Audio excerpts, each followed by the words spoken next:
This is a Rhogenesis Source Reading.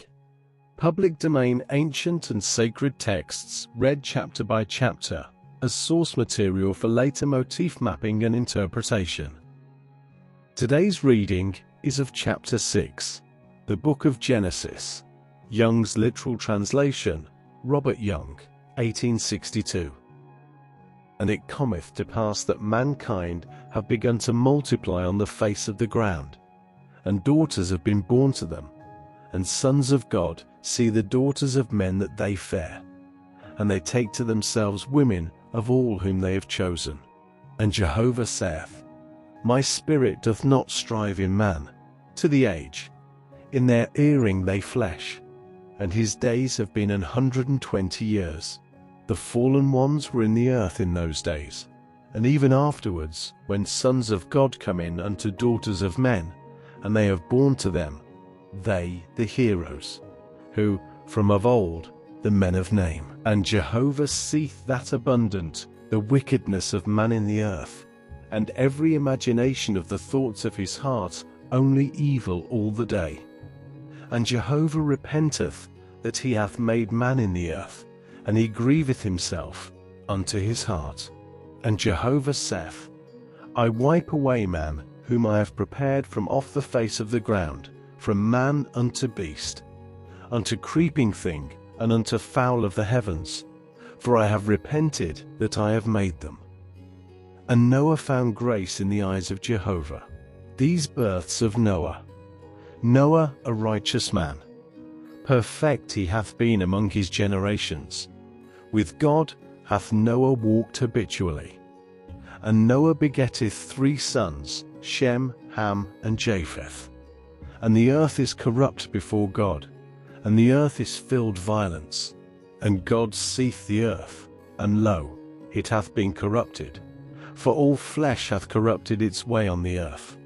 And God said to Noah, An end of all flesh hath come before me, for the earth hath been full of violence from their presence, and lo, I am destroying them with the earth. Make for thyself an ark of gopher wood.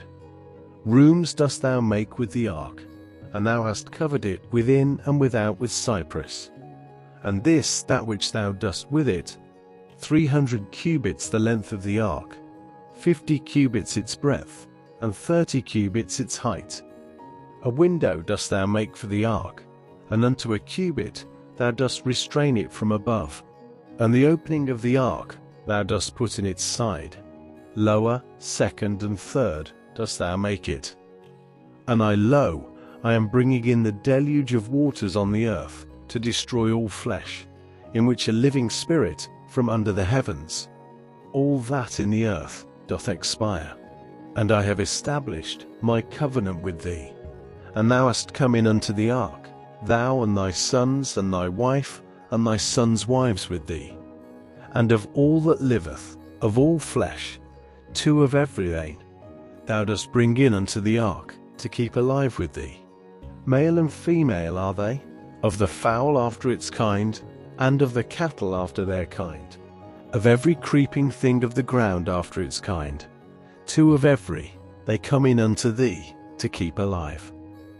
And thou take to thyself of all food that is eaten, and thou hast gathered unto thyself, and it hath been to thee and to them for food. And Noah doth according to all that God hath commanded him, so hath he done. This reading now enters the Rhogenesis Source Archive. Later, we will return to it to trace its motifs, symbols, and recurring questions across other traditions. For now, the source has spoken. The source returns first.